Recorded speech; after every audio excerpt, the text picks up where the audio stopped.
Good afternoon or good evening, depending on where you are. My name is Benjamin Angulo, and I am the director of Amazon Pueblo. Here we are at 7 o'clock Eastern Time, giving the update on what's happening with the scholarship program and also in Vista Alegre. We're going to turn an overhead light and get a little bit better.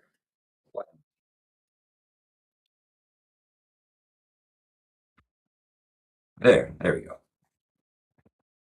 So this is the going into almost a month of our fundraising for the scholarship program. And I'm happy to say that we have a little over 3/4 of all the scholarships met for this year for 2026. I started sending out some more. I sent out 3 yesterday and 1 this morning to the sponsors from previous years, asking if they would like to continue with their students. And I've heard back from some of those people, hoping to hear back from others later on. And I'll be sending out later today and probably most of tomorrow hopefully, the rest of the other um, letters asking if people would like to continue their sponsorships. And again, if you are just logging on and seeing us, we are in the middle of our scholarship program. My goal was to have every scholarship met by June 1st. We are again a little bit over 3/4 of the way there, but we still have, let's see, another 6, 7 days. 6, 7. I want to say that again. Okay, so again, if you're joining us, my name is Benjamin Angulo, and I'm the director of Amazon Pueblo. And we are in the middle of our fundraising drive to gain scholarships for students in the Colombian and Peruvian Amazon. So up here on the main page, I have our new boat, introducing a new boat. So we work with Vista Alegre. That's a community of about 400 people over on the Peruvian side of the Amazon River. That's about a 40-minute, 45-minute boat ride away from where we've done most of our work in the community of La Libertad. And here we have, yes, our new boat. This is a 33-foot boat made out of a wood that they call canela, which is actually a member of the laurel family. And this wood is very resistant to rot, insects, and fungus. So we are looking for a way to paint it. We're not sure exactly what we're going to use. It would be nice to use a linseed oil, but you can't use regular paint because that would actually seal the moisture into the wood and cause it to rot more quickly. So we're looking at a combination of different treatments and something that will be best to keep the boat as rot-free as you possibly can. Usually your boat only lasts about 2 years, maybe a little bit more, 2.5 in the Colombian Amazon, or in the Colombian, I guess the Peruvian Amazon as well. But it'd be nice to have it last longer because there's quite a bit of work to get that made.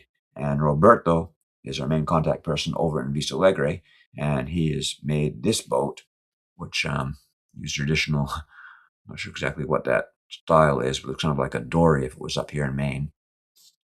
And the part you see by my cursor up at the front, he will be cutting this down and removing it, making it a little bit smaller, but most of it is finished. So this shows you the first steps. This is the base of the canoe, and this is the first level. This usually they only have 2 levels up on the side, so it's pretty shallow. But this one, we wanted to make it for cargo for a lot of people or supplies, so we have the first layer and has 2 more additional ones. Let's see if I can go down to the next photo here. Yes, this shows you the front view of the boat, and you can see how we made ribs on either side of the hull, inside of the hull, and reinforced it. I think those are called the gunnels, if I remember my nautical terms. And again, it's a beautiful wood, and so far it looks like it's very well constructed. Um, an interesting point on what it actually cost, and we paid $600 for the materials and for the nails, the tar, and other supplies. Um, Roberto and his family donated all the labor for it, so we um, gave them what they needed to cut the wood, and then they did the work. The wood was from a canela tree, that's what they called it, and it's from the grandmother-in-law of Roberto, or the grandmother of Roberto's wife. And they brought this wood in last week, and it's only taken them about a week to get this far. Has a couple more days. I think he's probably finished by now. This picture he sent to me about 3 or 4 days ago. But again, the price. So that's what we paid for it. I looked up this type of wood, and it sells for between $15 and $25 a board foot. This is exotic Amazonian wood. So I put a price of $20 for a board foot and calculated it at the average price of a 33-foot wooden boat, which is 1,700 board feet. So this would sell, this just the wood for this would sell at about $34,000, which is pretty amazing. Um, so we did not pay that. And here this is the last part of the boat. And I was kept asking Roberto how much it would carry. And he said, and I asked, well, will it carry the bunk bed? Will it carry the refrigerator? Will it carry the washing machine? Will it carry the other supplies we need to? And he was like, yes, yes, yes. So then I finally sent him a picture and put a cow, a pig, and a chicken in it. And I haven't asked him if it will carry all those yet, but I believe the answer will be yes.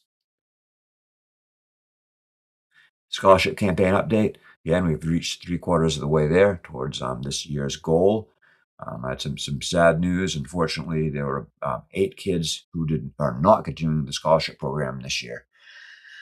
A number of reasons. Most of the reasons are the kids moved. Sometimes the parents just didn't get them signed up because they didn't have enough gasoline to go up to the next village and sign them up, or they didn't value it or as much.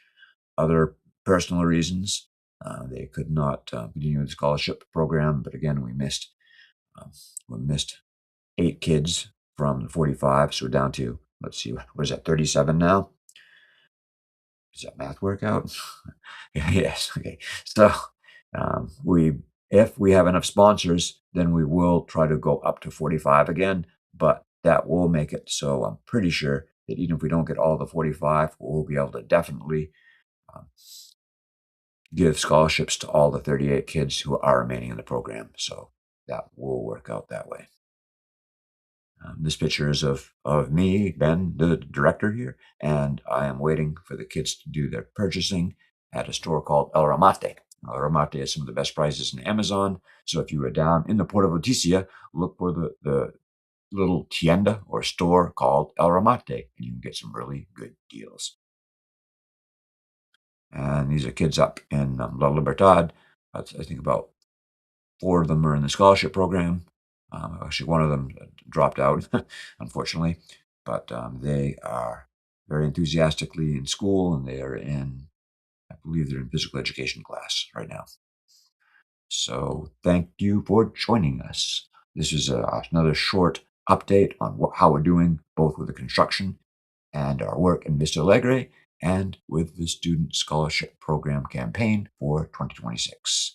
Please have a good night. And if you see this as a recording, um, like it and tell your friends. If you'd like to sponsor a student, come to us at www.amazonpueblo.org, and you can find a link to sponsor a student in Amazon. Have a good night.